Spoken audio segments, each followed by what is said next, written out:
Maman Sarah Tola, ali awa, ina na mwana nanga. Jenny. Bakangaki bango boye biki bakangaki bango. Batubele balobi, ba image et ba. Na biki décision za ba to abi, ba okendeka makala na ozonga. Ba commenter les aki na mama. Nalinga confirmer bino na commenter makala te. Mais les deux, ma bimi bazali bana. Et tous allés awa, nous avons accompagné bango bazoke na bango na ndako bazoke libi na bango normal. Après d'abord merci la justice pour la collaboration, la sens ya écoute, justice ya mboka, ba moma yi batute, nous allons y matata ya famille, droit etangami, bazali banda, na pesi merci la justice na biso. Na pesi merci na bino nyonso ba oyo boyedaki. Pour que les Camboués comme un nègre basalia, mon a gagné à Zate. Mais c'est plutôt Mboka na biso de gagner, bon Moko de gagner, ce qui était plus important. Ngana lobelo Moko. La famille nyon so matateza. Famille nyon so za na matata. So matateza c'est que za famille. La famille nyon so matateza. Peut-être ma baby magiti na ba réseaux sociaux, ba bazala qui choqué. Je pense que ici il faut trouver quand même raison. Il y a à pardonner Bandé. Il y a à comprendre Makambouza et Belé n'a pas pour expliquer à Wati.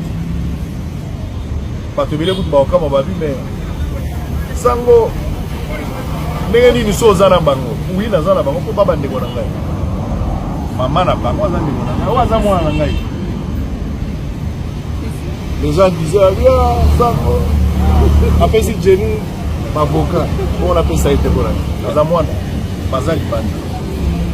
Batuyo so bazala na kimia. Eza la mama sociale.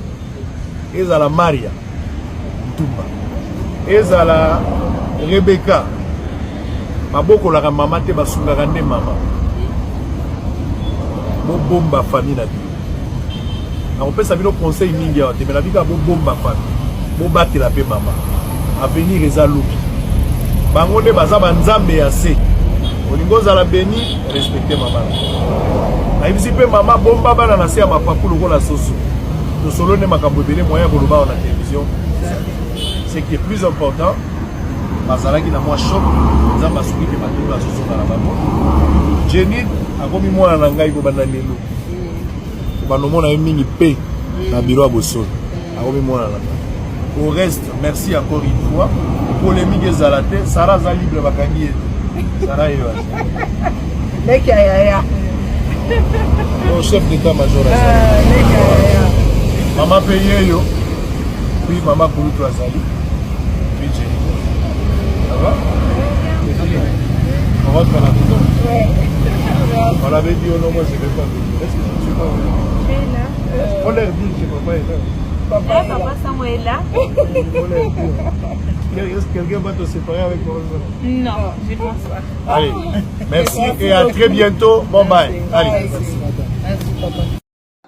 Na évité vidéo oyo ernime ko koma et comme la bino ezali mama Joséphine, mama Soso na yebi bino solution. Oyo ezali solution ya ba problème na biso. Ba problème na biso yango ezanini. Ba problème na biso yango eza ba problème ya santé, eza ba maladie oyo eza kati na biso, ma maladie telle que diabète, tension, AVC, prostate, ba hernie, ba maladie wana nyonso tout oyo ezo déranger biso, ba ménopause, mutu pasi, maladie nini, épilepsie, maladie nyonso tout oyo ezo déranger ndeko na yo, oyo aza pembe na yo ezo déranger mwana na yo, oyo ya cancer, oyo ezo déranger biso. Solution yango yo na yeli yo solution ya ba produit na biso ya naturel, ba produit oyo ezali ba complément alimentaire, ba produit oyo ezali 100% naturel, ba produit na biso ya Occident.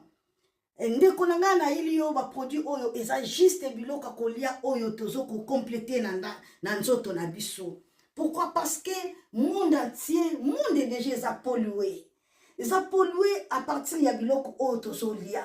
Biloko tozolia yango ezo détruire ba santé na biso. Pourquoi? Parce que biloko tozolia bazo travailler yango na ba produits chimiques. Biloko tozolia bazo tia yango ba poison. Biloko tozolia bazo tia yango même ba hormone. Yango wana compagnie ya aloe vera products bakaniseli peuple na bango partout dans le monde entier, na plus de 160 pays. Balobi non, tika to kanisi la peuple na biso pona bien-être na bango et pona santé na bango ezala malamu. Yango wana ba produit na biso yango yo eza wana pona kosunga biso na ba santé. Atika na ebisa yo bien fait ya produit na biso aloe vera gel. Produit oyo okoko zanga yango na ndaku na yo te. Yo oza na problème ya insomnie, olala kate produit oyo eza somnifère. Ezo pesa yo pongi. Yo oyo za na nzoto makasi te, produit oyo eza tonique. Eza wana po pesa yo nzoto makasi. Yo oyo za na ba toxine na nzoto na yo, produit oyo eza détoxifiant, eza ko détoxifier nzoto na yo, eza ko purifier makila na yo, eza ko sukula ba veine na yo.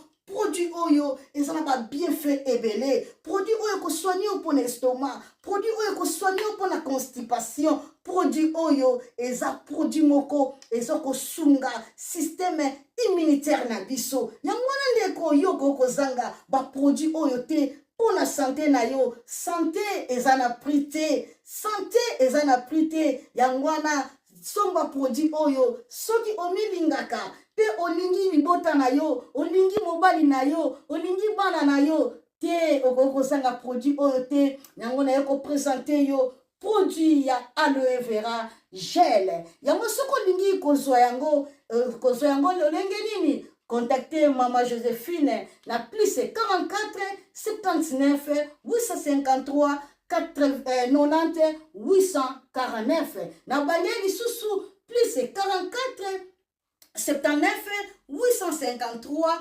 90 849. Tika nzambe apambola yo kozanga produit oyo te aloe vera gel. Oh nalela la mignonne, botika nalela bébé. Oh nalela kina sala mignonne bokolia no zero, lo bezala kina 10 52 yo bokolia kona 1. Yango zo pesa posa pozongisa nga bébé na mbuma. Basala ba chaussée kaka pona ba voiture.